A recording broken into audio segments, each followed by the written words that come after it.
been involved with the Arts Award right from the very beginning, when it was just an idea in somebody's head, and I helped to put the whole idea together.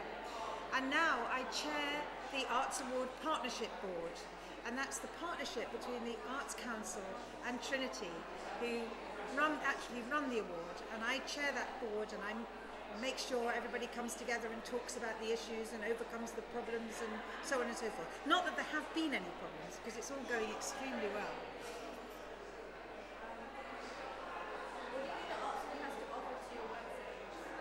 To your work setting? Or what do you think the Arts Award has to offer to your work setting? to who? Sorry. What do you think the Arts Award has to offer to your work setting? To my work setting.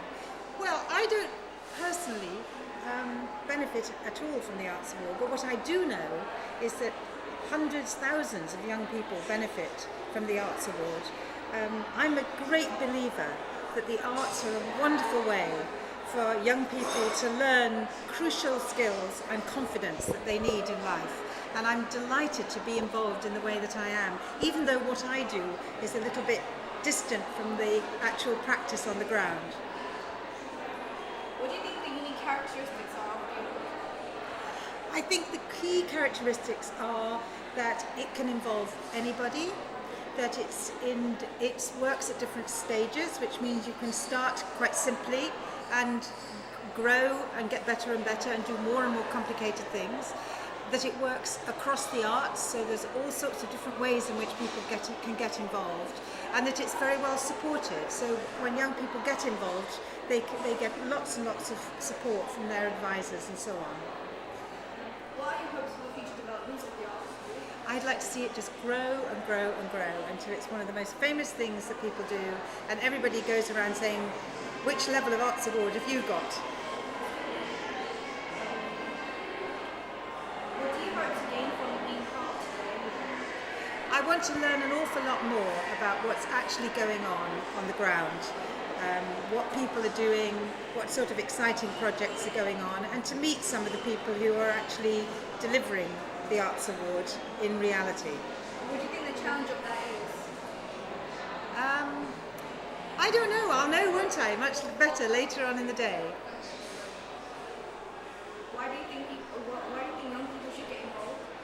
Because I think it's one of the best ways to grow your own self-confidence and independence, to get involved with the arts, to be able to express yourself through the arts, to work in partnership with other people, to learn how to work in teams. I think all of these things are crucially important skills that young people need for when they go into the world of work and live the rest of their lives. Do you think the Arts Awards is a unique form, like, compared to younger arts? Yes, I do think. I don't think there's anything quite like this. And that's why I'm so proud to be associated with it. How do you think the young people are going to take it? Sorry? How do you think the young people are going to take the award? I think they'd be delighted to have it. Certainly from what I've seen so far, we ran a pilot project which involved a lot of young people, and I met a lot of the people who've been involved, and I saw them perform, and they were very, very excited and proud of what they'd achieved, and that's great. I think to do something that means that you can show off to other people what you've achieved is a great thing. I wish I'd been able to do it when I was much, much younger. What do you think kids, like students, are going to get out of today? It's hard to know. I mean, I think the great advantage of events like today is that you get a sense of the scale of something. You meet lots of other people who are doing similar things to you, and you perhaps realize that they're doing things differently from you, and you can learn from that. And you also get confidence from the fact that lots and lots of people are also enthusiastic about what they're doing. So I think there's lots of things. I think emotionally it's very rewarding to be in a big group of people, and I think also you learn a lot about what other people are doing. Well, what about the location where you're doing this? I think this is great. It's the first time I've ever been here. But I live in West London, so I've come all the way around, but I came on the train, so it's great. There's quite a few schools here that do it also. Yeah, no, Newham is a very, very active borough. Where's your involvement in the Arts Award? I'm Director of Projects at the Arts Council, so I oversee a range of work that is important programs that are meant to affect change. So the Arts Award is one of the projects within the department that we're just creating now. I work very closely with Diana Walton, who is the leader on the Arts Award. And we look at how the Arts Award can develop over the next few years and how it links with other initiatives and government views on it and so on. What do you think of the Arts Award has to offer to your work settings? I think the Arts Award is a fabulous scheme for the Arts Council to be running with Trinity and with Canon, who is our primary sponsor. We see it as an opportunity to really engage directly with young people like yourself who are interested in the arts and who want to develop their skills and possibly think about the arts as a career, and who don't want to necessarily be in a position where someone else is telling them what to do, but enables them to decide how they want to pursue their interest in the arts and how they can develop their understanding and skills. So I think it's a key initiative for the Arts Council to be running with Trinity and with Canon, because it's helping us to bring more people into the arts sector. It's helping us to encourage young people to take part in the arts. It's helping us to understand what young people are interested in. So it brings a lot to us. What are the unique characteristics of it? I think the main characteristic is that it is young people themselves deciding what it is they want to do and how they want to do it. It's really empowering young people to work through problems and to make decisions and to take responsibility and take on leadership for themselves. So it's empowering young people rather than a group of adults telling young people what they should be doing. What are your hopes for the development of the arts? Well, I hope that as many young people as possible will take part in it over the next few years. I hope that businesses, employers, higher education, further education, when they see someone has done an arts award, will value that and will see that as an important thing to be looking for. I hope that it will encourage more young people to go into the arts as a profession, will encourage more young people to take part in the arts, whether it's just for pleasure or as a profession. I hope it will grow. I hope, virtually everyone in this country thinks about taking the Arts Award if they're between the age of 11 and 25. So I hope it really gets embedded into the minds and lifestyles of people and makes a real change in terms of people engaging in the arts, people understanding the arts, people having aspirations in the arts. What do you hope to gain from today's event? Well, I'm very interested in what Mark Robbins, scratch that. Okay.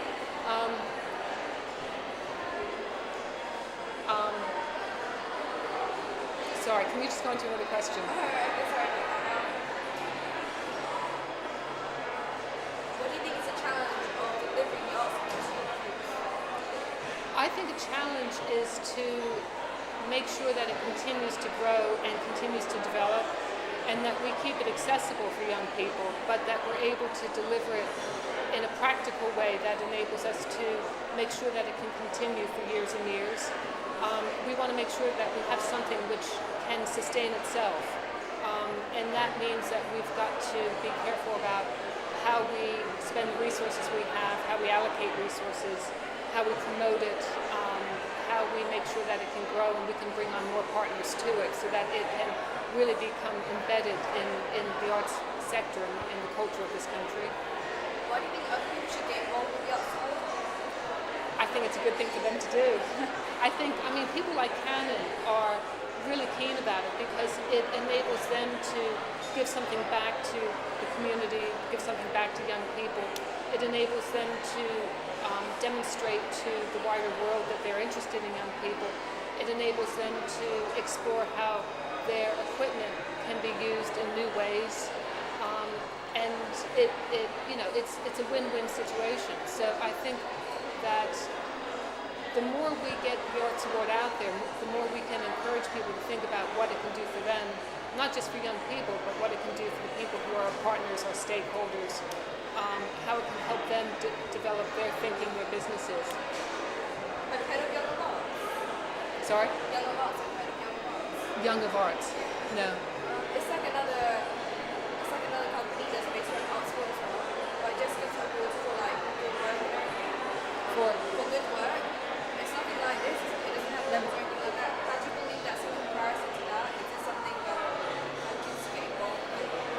I don't know enough about that to, to really comment on it. Do you think this is a unique organisation? The Arts Award. They need to do with the arts? Sorry? Anything to do with the arts? Sorry, I'm not understanding. Okay, do you think this award is completely unique compared to all the other arts awards that are out there? I think it is unique. I think that there are other awards that are in some ways similar, like the Duke of Edinburgh Award, which we have discussions with and we'll be working with. But I think it is a first of its kind on a national basis. Would you like to add anything else?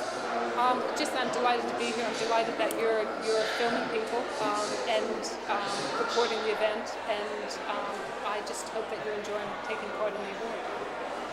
Partnership, we would simply not have got to this position today. We wouldn't have been able to move so quickly to a national scheme that we're celebrating today. And this conference has been underpinned by that partnership just as much as the delivery of the award. And so to kind of symbolise that, Alice and I are going to try and do a double act throughout the day and co-chair the conference. What you will see today is a slice of what's happening in just one part of the country in November 2006. We will start with a short film from young people who were involved in a Positive Activities for Young People project in Hackney, working with The Mouth That Roars, and 3 of those young people achieved their Bronze Arts Award only last week. And then we will go on to hear some poets. We will have Mohammed, and then we will have a trio from Nebula, Pervin and Rebecca. They're performing their own poetry straight from Westminster's Poetry Slam, where Mohammed came in first place and the girls came in third place.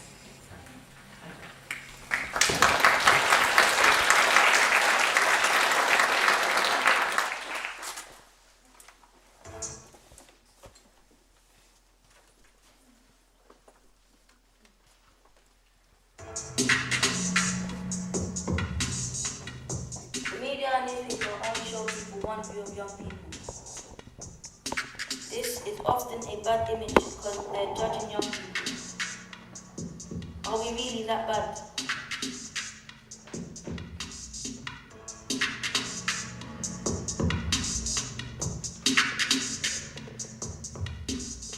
Young people are stereotyped because I feel like only some of us do something, not every one of us. It's the way that we dress and the couple people that do dress in a certain way, so they feel like everyone that does dress like that must be stereotyped. It's not true, but then again, this generation does stereotype full 100, all of us, every race, whatever, we all stereotype. Like, I've got a boyfriend from Bow, but we broke up the other day, but now do you think I'm going to be linking anyone from Bow again? Like, there we go, really, I've stereotyped everyone from Bow.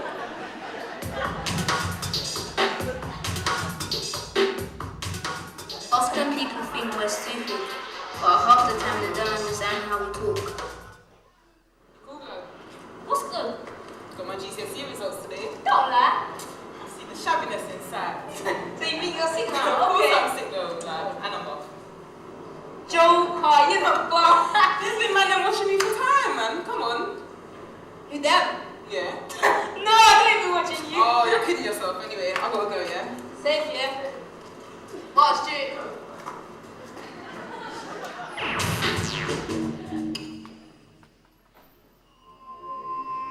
I know we're angels, come on, we're teenagers, but we're not always causing chaos.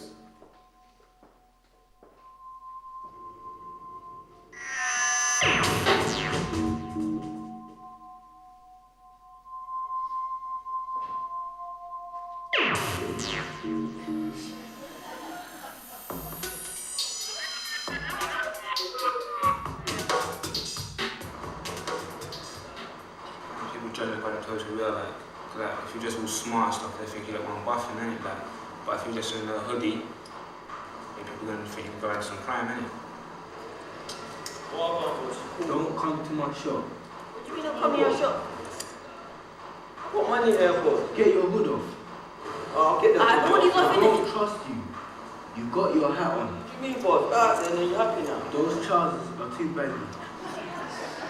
Boss, they're not. What do you think of these trousers? I don't want young people in my shop. Can you leave, please? Well, money's not good enough for you I've got now. money here, I'm not going to leave your shop. Can you leave, please? You know what? Alright, take your shop, man. Take your shop. There's plenty of shops, man. Take your shop. It is fair to judge thousands of young people for the one or two you may have seen. I don't have the money, man. I'm broke. I'm not looking to take your phone. I'm just seeing if you need help. I haven't got my phone. Should I? Where's your phone? I can call the ambulance. You don't need to. Hello. Can I have the ambulance,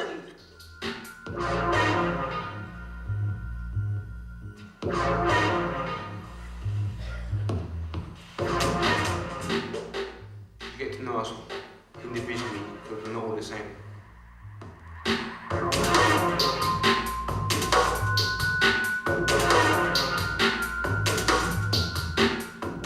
need to be praisable for the good things we do, and we need to be encouraged more. It's not fair that we're judged on our clothes, the way we speak, or because of the image and reputation people expect of young people. It needs to change, and it needs to change now.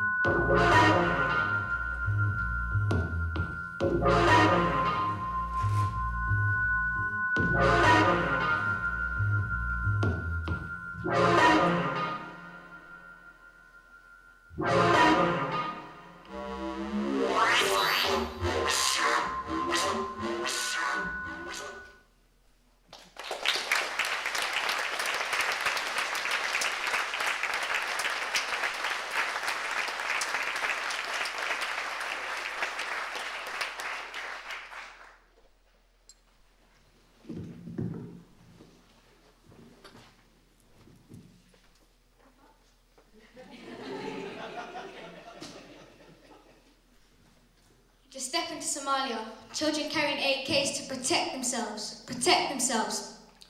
Papa ain't around. But Mama's trying hard to fix all the shells. God comes first. Every day you've got to pray. Hear what he's going to say. To step into Somalia, the place where the world began, where we were born, the first piece of land. What's gone has gone, what's come has come. Now you know where I'm from, what I love to be. I'm proud Somalia is my nationality. Some may think our lifestyle's poor. Just step into Somalia, come visit our shores. No one can resist the smell of Somalian rice. The smell, the taste, is also nice. Food's been given, but food's been hidden by the government, like it's forbidden. Hear the sound of our golden birds waking you up in the morning. Hear the same melodies you want to sleep tired and yawning. Although through nature's song you will hear the children crying and the pain of adults dying. Because that's life if you live in Somalia. Step into Somalia with me.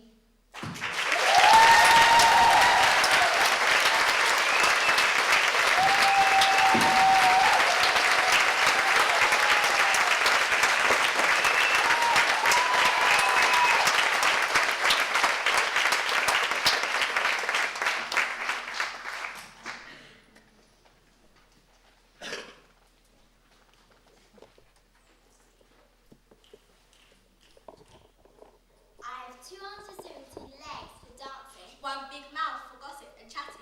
Two ears for music, two eyes to see. Two good friends, good things come in threes. Rebecca cracks jokes, she's a bit of a nutter. Pepper's so pretty, her eyes all flutter. Nebula's cheeky but eager to please. So come hang with us, good things come in threes. Sure, Rebecca's funny, but can be a bit cozy. What? You can sure talk, you're big-headed and nosy. At least on our mouth, yeah. Smell of cheese! Sometimes bad things come in threes. Though we differ in some things because we aren't unique. We may fight a bit, but our friendship's not weak. African, Caribbean, Indian, makes we. Good, bad or ugly, great things come in threes.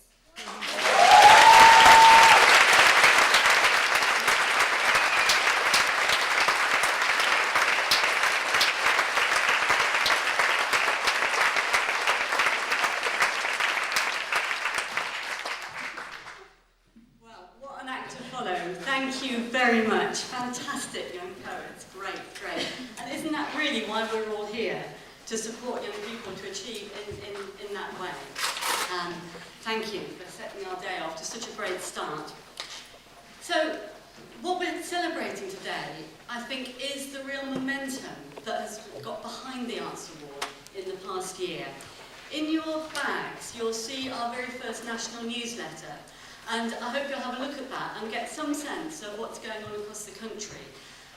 Because we do seem to be on a kind of wave that is still rising, and it's great to feel carried along by that enthusiasm and by that interest. The past year, though, has been very much about setting the infrastructure in place. The structure that is going to support the award and support young people like those we've just seen. At the heart of that, as I said at the beginning, is the partnership between the Arts Council and Trinity, and allied to that is our partnership with Canon, our main sponsor and our supporting partner. And at the beginning of the year, we also had our 9 regional agencies who provided, if you like, the skeleton of support across England.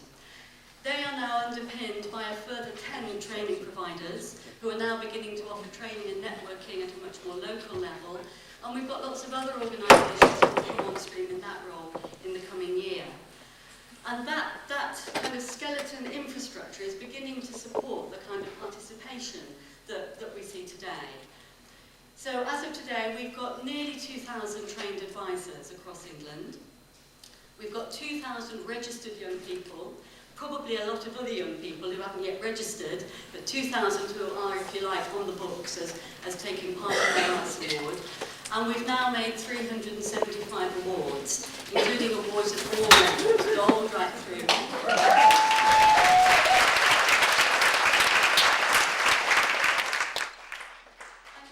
Absolutely at the front line of that are people like you, the advisors. The advisors, the Arts Award advisors, are absolutely key to this scheme, because it's you that go out and get people involved in the scheme. It's you that support those young people. It's you that help to keep them on track as they work through their award. And of course, it's you that do the assessment with them as they complete their programme. So you bring that absolutely vital quality assurance that gives the standard to this qualification. So thank you for that work you're doing to date, and we're delighted to see that more and more people are joining that body of advisors. One of the things that I'm very pleased about at this point is that at the moment, our community of advisors split fairly evenly into 3 broad sectors. About a third of you are working in arts organisations, another third are working in schools and in the formal education sector, a few in FE colleges, some in pupil referral units and such like. And the final third are working in the informal sector, in youth services, in community projects, in youth justice programmes. And that's very much what we hoped at the outset of the award, that it would be able to straddle those 3 sectors and really recognise young people's work wherever they're taking part in the arts. So that's, it's great to feel that that's the situation so far. And finally, I think we want to give a special congratulations to those advisors here today who got themselves trained at the very beginning of the awards, so last December or January, and actually managed to bring young people to gain their awards within the year. I think that's a real achievement.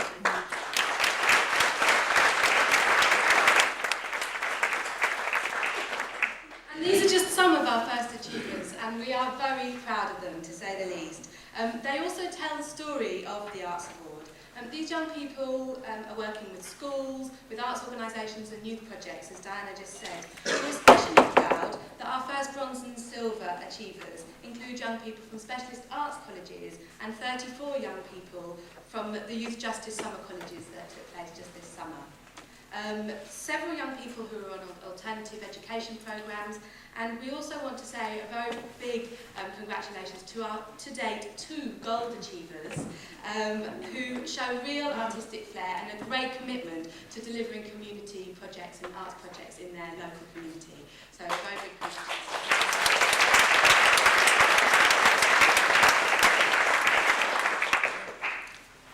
So what's the next bit? Where do we go to next? Our ambition is to establish the Arts Award as a really long-lasting award programme and recognise qualification.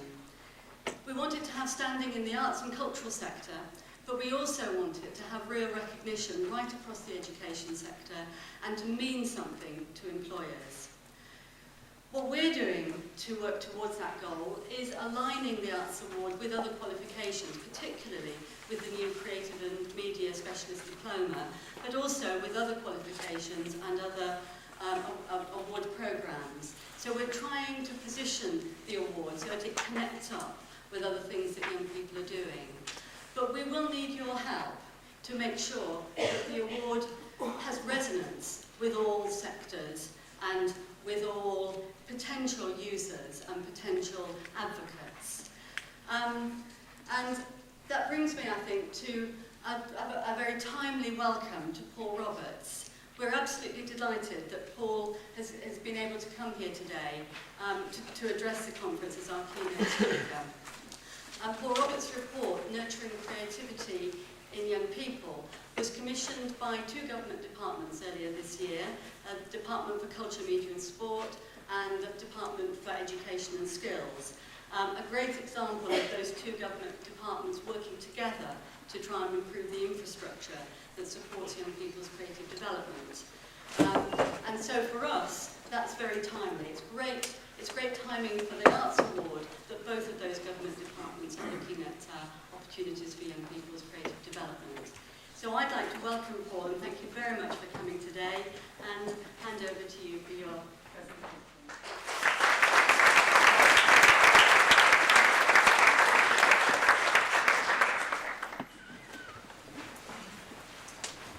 Thank you very much for that welcome. It's a pleasure and a privilege to be with you this morning. And I think first and foremost my task is to pay tribute to the Arts Award scheme and to you as individuals, and also to that partnership that we've heard about already, the partnership between the Arts Council, Trinity Guildhall and Canon. But most of all, of course, to pay tribute to the young people who have been involved so far, and we've seen an absolutely wonderful example of their work already this morning, and what a delight to start the day in that way, because always at the centre of our minds and our hearts we've got to hold close the real work with young people, both here today and across the country. I've certainly been impressed with the vision and the scale and the pace of the growth, and if we just look back at Diana's statistics that she showed us earlier, it's clearly been a very successful year so far, and I'm delighted to pay tribute to that. That which binds us together, I think, in our various jobs is that intention to change young lives for the better. We need to be moved and motivated by that purpose, but in addition to being moved and motivated, we also need to be visionary, thoughtful, skillful and tactical as effective creative leaders. In your case, giving advice, guidance and inspiration to young people pursuing their Arts Award. So really, just in the 20 minutes or so, two things from me today. One, I'd like to try and place the Arts Award in a slightly broader context.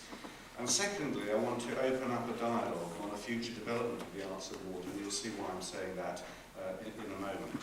But let me say something first about how I see what I describe as the moral and economic imperative that underpins your work. The moral imperative the moral imperative is that intrinsic importance of giving young children and young people creative as an experience that develops personal identity and confidence, and as an experience that develops understanding and preparedness for the 21st century. 21st century, we think of some of the key characteristics there. Community cohesion is dependent on shared cultures. There's the means now for mass participation in, as opposed to simply observation of, art and culture. Creativity offering the means of new levels of personalised learning for and commitment by young people. We've seen that already this morning. Culture and creativity increasingly providing our livelihoods. The 2012 Olympiad, very appropriate for me to refer to that where I am today, aiming to demonstrate the kind of society that Britain aspires to become. So there is a very strong, I think, and compelling moral imperative. But there is too an economic imperative. Britain has an enviable creative heritage and world-class creative industries, but it will be a challenge for us all if we're to remain successful in a global marketplace. Over the last decade, the creative industry sector has grown twice as fast as the overall economy. It employs 2 million people, accounts for a 1/12 of our overall economy. Globally, the creative industries account for 7% of the economy and are growing at 10% a year. And it was some of that background that led last year in the speech which James Purnell gave for him to set the challenge to set an ambitious but achievable goal to make Britain the world's creative hub. The wider related context is that creativity is increasingly required right across the workforce, not just for the creative industries. So it was that economic and moral imperative that was the context for the creativity review that I was asked to do about a year ago by government ministers in DCMS and DFES. In his speech in June 2005 on making Britain the world's creative hub, James Purnell, who was then Minister for Creative Industries, reflected on what it was about our education system that fosters creativity, indicating that we should build on those successes and to look at what more we can do to nurture young creative talent, to look for, and this is what I was being asked to do, a clear set of assumptions which will help to inform the basis of future policy on creativity. 2 points, firstly about how I went about that. Firstly, I included as many people as I could, and if you haven't seen my report, do perhaps email me. You should have some sheets around the room today with my email address on. By all means email me and I'll send you a copy. And you'll see from that it's a very inclusive approach that I've taken, and I'd like to pay tribute to a range of people who helped me write that. Secondly, about the report, it doesn't actually linger at great length on what is the nature of creativity. I think we've got a very rich legacy on that in terms of the Mackey report, all our futures, and indeed of the work of QCA. It seemed to me that when we started doing this work, there was what I would describe as an Olympic flag understanding about creativity. There may not be one single unifying force, but there's a very strong overlapping set of understandings that drive us forward on that. My task was not to write, if you like, a philosophical treatise about that. Rather, it was to give ministers pragmatic, political and tactical advice about how to take this forward. And my core thesis in the report that I produced earlier this year was really this, that there is a rich array of creativity work in pre- and main school activity, strongly but not systemically supported by the many creative programmes, projects and agencies. So in other words, a lot going on, but actually not really getting as much out of that as we really should. The characteristics of the developing education policy context, think about what those are, we can probably boil those down to autonomy, commissioning, personalisation. Those policy directions offer very positive opportunities for embedding of creativity in education. Whatever you may think about it, actually there's not a great deal of difference now between political parties and political views about the direction of education in the next decade. We know roughly what that's going to be.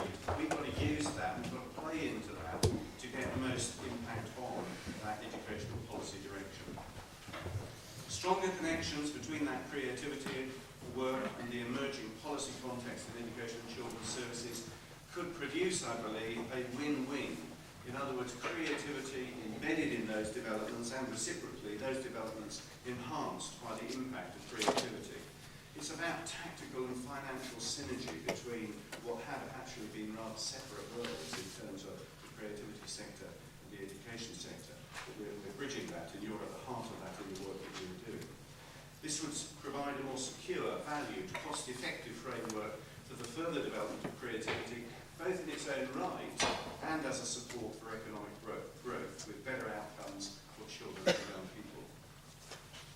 I'm arguing, therefore, that there's a need to construct a more coherent creativity offer, which is then actively managed and brokered into the new context of school and personal autonomy. And at the heart of that is a notion of what I call push-pull. In other words, we're moving into such greater degrees of autonomy in terms of the school sector that unless we get that sector actually pulling on what we have to offer, the push that we provide from the creativity sector is we've got to think very carefully about this push-pull dynamic. And it won't be enough simply to push on the emerging context. We've got to make sure that that developing educational policy direction pulls on the creativity offer.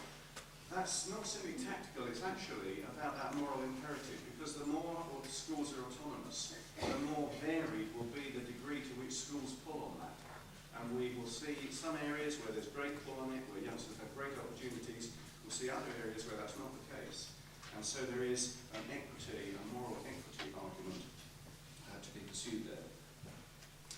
The report was well received by ministers, I'm happy to say, and in fact, it's very timely that I'm here today, because today they are publishing their response to my report, government response to Oral's report on nurturing creativity in young people. That will be on both the DCMS and DFES websites today. And I'd like to give you some of the headlines of the report and also pick out one or two particular things that are relevant to this audience. And I'll come back to that in a moment. But let me give you, firstly, three preliminary points that I think are very important. Creativity and attainment are not in competition. And that may be self-evident to an audience like this, but please don't think that that debate is necessarily yet won. At the heart of this is that it is vital that creativity and attainment are not depicted as in competition. For me, they are different sides of the same coin. And there is increasing evidence that head teachers are seeing creativity in the curriculum as the way of achieving the next step change in pupil attainment. And I think if we've achieved anything over the last few months in the work we've done, we now have ministers reflecting that more consistently. The second theme that I want to say something about is about inclusion. The review that we did was predicated on a core belief in access. All children and young people can be creative and should have access to creative experience, irrespective of race, gender, special educational need. I don't believe that that is currently the case, and that's a real challenge to all of us. Programmes and projects should be closely monitored, not only for the intention, but for the practice of inclusion.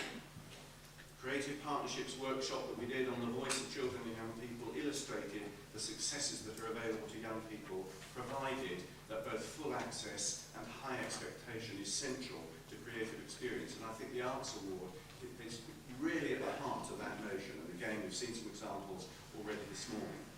There are particular opportunities in relation to the contribution that creativity should make to the experience of young people disaffected or at the risk of exclusion from mainstream provision.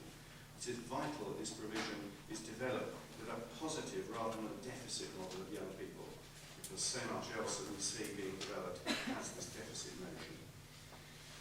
The third preliminary point I want to say something about is about evaluation, impact, knowledge transfer. There are, I think, understandable, predictable difficulties relating to the evaluation of creativity programmes and projects. There's a sort of nervousness that the adoption of simplistic measures of success can't do justice to the gains for young people from creative experience.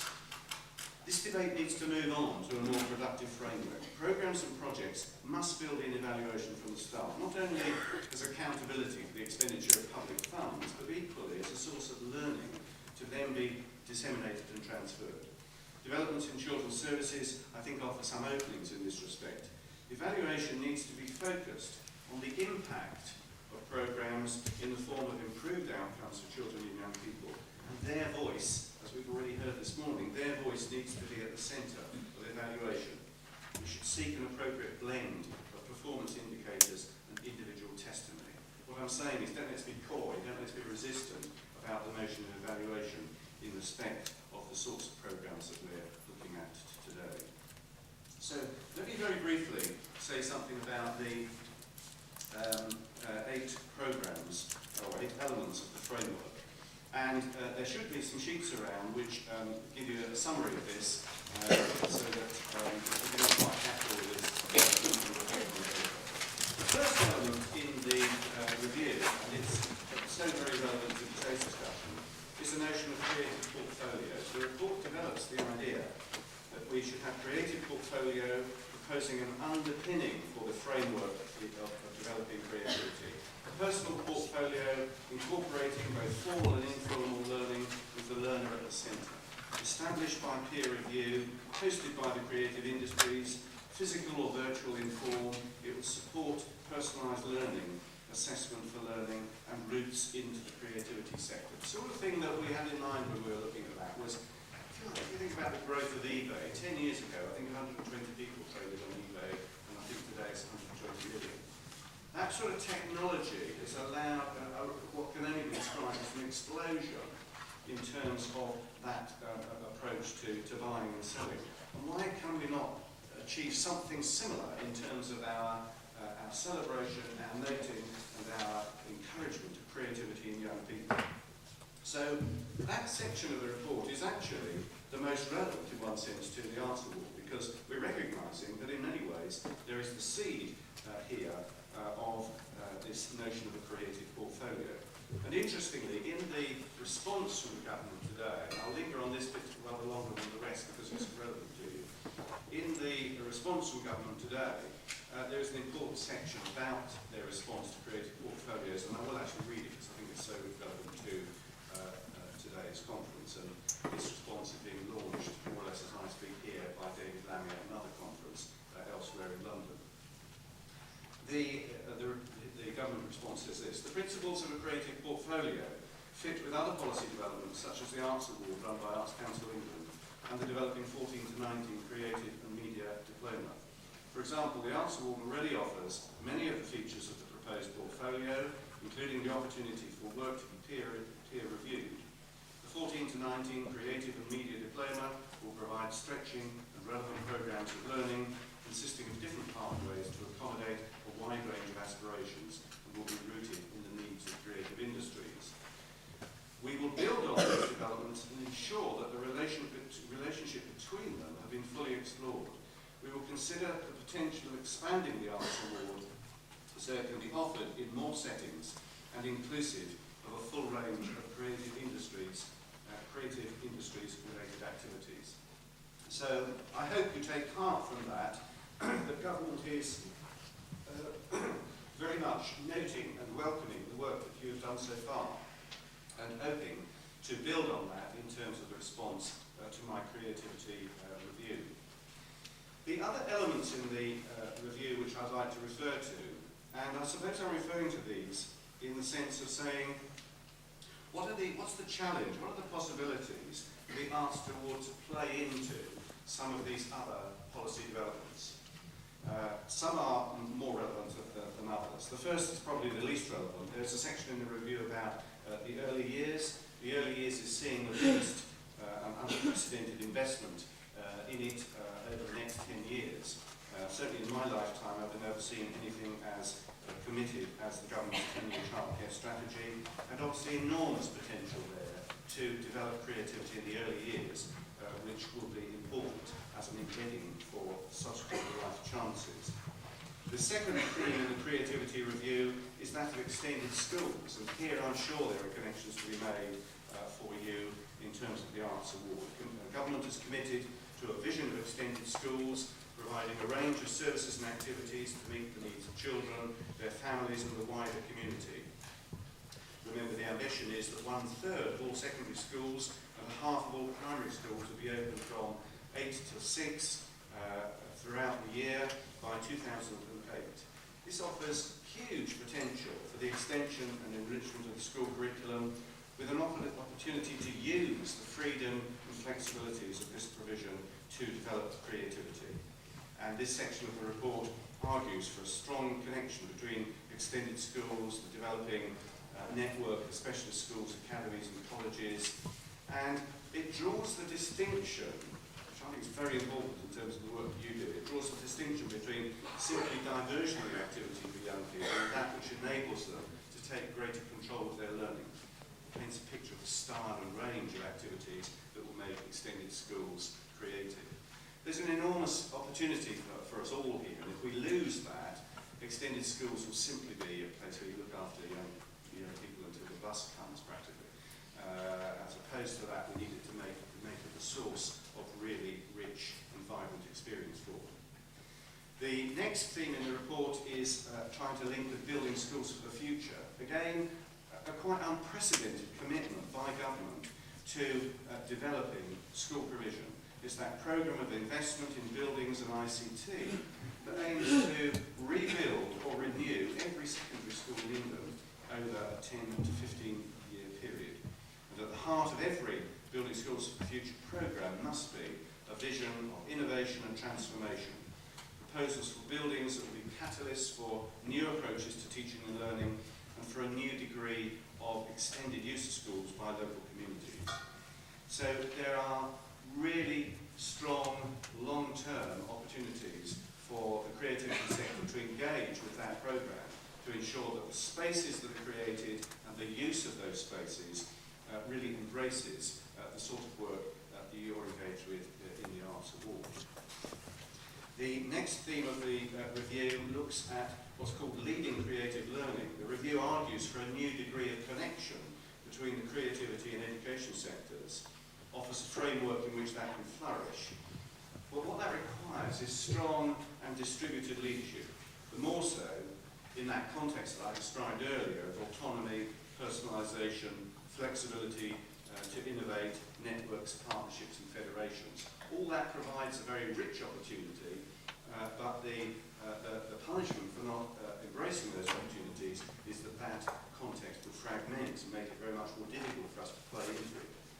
So the section of the review establishes how vital it is to support the crucial role of leaders in establishing the organisational climate and framework for creativity and innovation. We need to draw on the work of QCA in relation to creativity. We need to seek ways of developing teaching as a creative profession. We also look at how initial teacher education and continuing development can serve creativity more effectively. The next theme is about practitioner partnerships, the developments of school partnerships with creative practitioners. It's been a very strong theme in recent years, partly through creative partnerships, but also partly through other enrichment of the school experience. And I think that when I look back on the schools over the last decade, one of the most significant developments, I think, is the much richer array of adults that take part in the teaching and learning process in schools. It's not just now about teachers, and that has often brought a great enrichment both to the experience of youngsters, but also to the profile of adults working in schools. So there's a major theme here for us to relate to, which is the whole business of schools engaging with the creative professionals. The penultimate theme is about pathways to creative industries, and again I think this does connect with the work that you're doing. One of the elements that you highlight in your material about the Arts Award is about the way it can be used as part of that pathway to creative industries. The fact is that the profile of the workforce in the creative industries in many ways and in many areas is a disgrace. It is basically white and middle class. And there is both a moral and an economic imperative there too for us to work at how we can open up the creative industries to a workforce that is much more representative of the communities which it is trying to serve. No industry would view itself as being in a sustainable position if it was drawing its workforce from such a restricted section of the community. So there's a very important section there about how we can lay down these pathways to creative industries and open up those pathways more broadly. And I think the Arts Award is doing some very valuable work there, which we need to connect with. The final section of the report, in one sense, is but it's about the frameworks of regulation and support. I suppose I was moved here by talking with various head teachers who would say that Ofsted would come in and inspect the school and hardly notice that creativity was almost the defining characteristic of the school. And the frameworks for inspection and reporting actually don't encourage the celebration of creativity in the way that I think they should. And I'm arguing there that we need to make sure that the Ofsted frameworks, the national curriculum frameworks, actually turn up the volume on creativity and allow us to reflect that more vibrantly. Let me just close by telling you about something called Family Faces. Family Faces, for me, epitomises creativity. It was a programme involving over 60 families in 7 Haringey schools, working with Ceramicus. Children alongside parents, carers, grandparents and siblings, each family produced a sculpture of itself. These sculptures, accompanied by the participants' commentaries on their experience, formed a really moving display at the National Portrait Gallery as part of their Reaching Out, Drawing In initiative supported by the Heritage Lottery Fund. Those of us fortunate enough to visit that exhibition saw the outputs of a truly creative and memorable experience for those children and their families. It was a scheme driven by principles of quality, access, the development of personal confidence, family learning, cultural identity and respect, problem solving, critical reflection. Those were the underlying principles of the scheme. And I know that every one of you in this room shares with me the ambition that, this is another picture of the people at work, shares with me the ambition that someone would say about our work, because these are quotes from people who took part in the Family Faces, I've achieved something I never thought I'd be able to. That must be one of the goals for all of us. And those other quotes, where did my ideas come from? From my children. How pleased are you? Very pleased. Next time I think I will do better because I've learned so much. But that key quote, I've achieved something I never thought I'd be able to. So in conclusion, this argument for building greater connection between the creativity and the education children's services sector is presented not to constrain creativity, but to provide a framework within which the full impact of synergies between the two can flourish. The framework offered in the review responds to that initial request for assumptions which will help to inform the basis of future policy. This confirms that there is great success to be built on. Again, I refer to the success you've had over this year. The review identifies and illuminates policy pathways in the hope that they will be adopted for further development. This is a challenge to the sectors of education, children's services and creativity. As James Pennell indicated, the education system has been successful and influential for many years, and you are developing an impressive track record of nurturing creativity in young people through the Arts Award. But the context is changing, the opportunities are changing, and really what I'm saying is, are you up for building our policies on your success to look at what more we can do to nurture creativity in young people? That is what drives us, is what motivates us. The prize is children and young people with creativity at the heart of their personal, educational and career development. I'm obviously very pleased that the government today is responding to the review in the way they are and setting up what is to be a creativity and cultural board to draw together DFES, DCMS and the Treasury and the Arts Council. I'm very pleased that they're asking me to chair that, but my chairing will count for nothing unless I can engage with groups such as these today, because I will need to draw on the rich experience that you've been developing over the last year to ensure that we really are playing into and getting maximum benefit from each other in trying to drive forward the successes that you started over the last year. Thank you very much.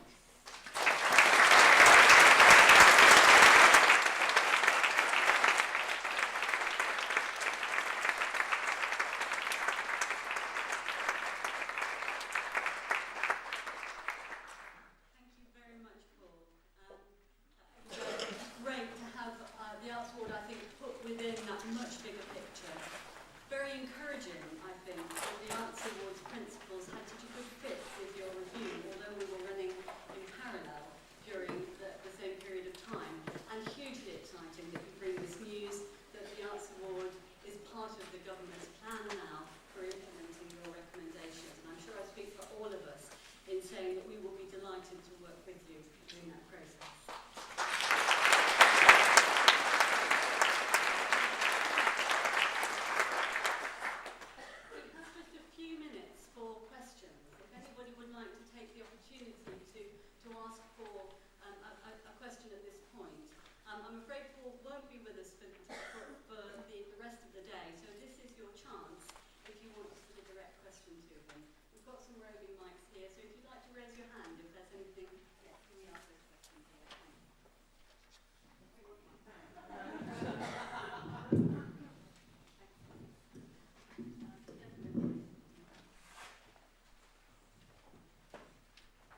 Thanks very much. In your report, Nurturing Creativity in Young People, which if people here haven't read it, I have. It's well worth reading. It's a very exciting report. But in the report, somewhere it mentions that the heart of creativity is in the process and not the product. Yeah? And I'm sure we've got, well, I hope there will be quite a lot of teachers here today from schools. And possibly some of the more creative teachers might be here today. And all I'm trying to ask is that when you touched on it with assessment and also touched on it with Ofsted inspection, is that we all want to have a curriculum in school that's much more creative, but when schools are actually driven by product and not by process, what is the government actually going to do to stop creativity being squeezed? And I agree with what you say about creativity and attainment are two sides of perhaps the same coin. But when schools are driven by Key Stage 4 league tables, which inevitably affects Key Stage 3 curriculum, and primary schools are driven a lot, because I've worked in a lot of primary schools, are driven by the Key Stage 2 SATs results, where you see creativity, and particularly the arts, being squeezed because they're so terrified of having an Ofsted score on their core subjects, is what is going to actually happen to allow, from a senior management level down in a school, to allow creativity to thrive.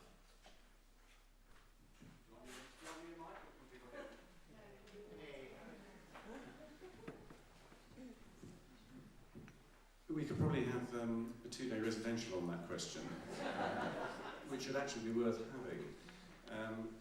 And I'm not going to pretend to give a sort of slick answer to that, because it's the slick answers that don't work on that question.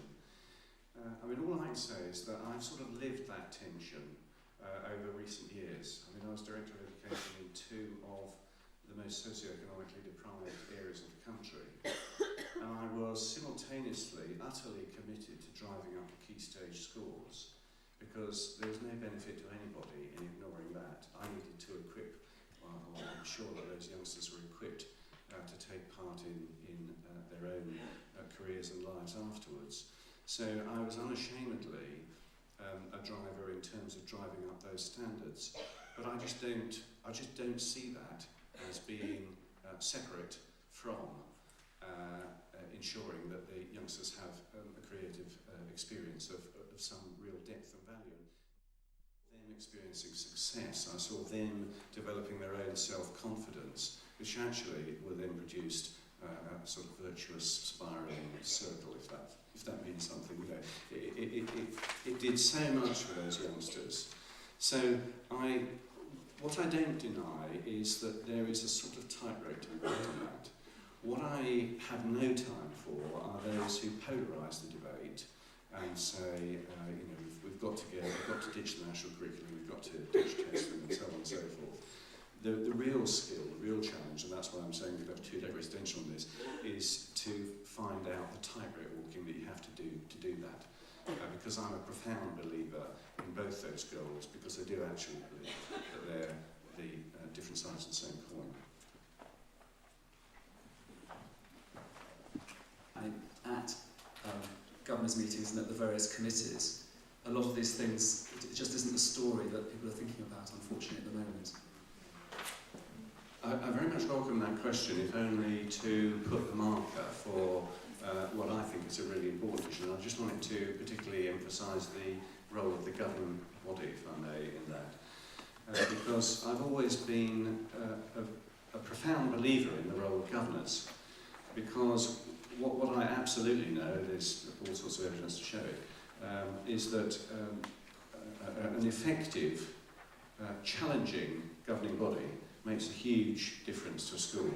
Now, I can assure you, when I was a Director of Education, I wasn't always entirely popular with the head teachers in those areas for putting such emphasis on the role of governors, but I do believe that they have a huge role in obviously supporting, but actually being effective challengers of heads and their staff.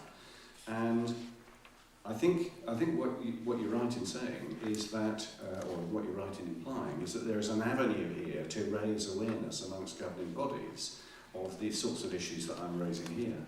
Because actually governing bodies can make a huge difference in a school if there is a nucleus of interest in in creativity, that does become manifest. And the school that I was referring to a few minutes ago in Haringey had a wonderful, challenging, thoughtful governing body that I'm sure, well, I know that some of those governors there were deeply committed to creativity.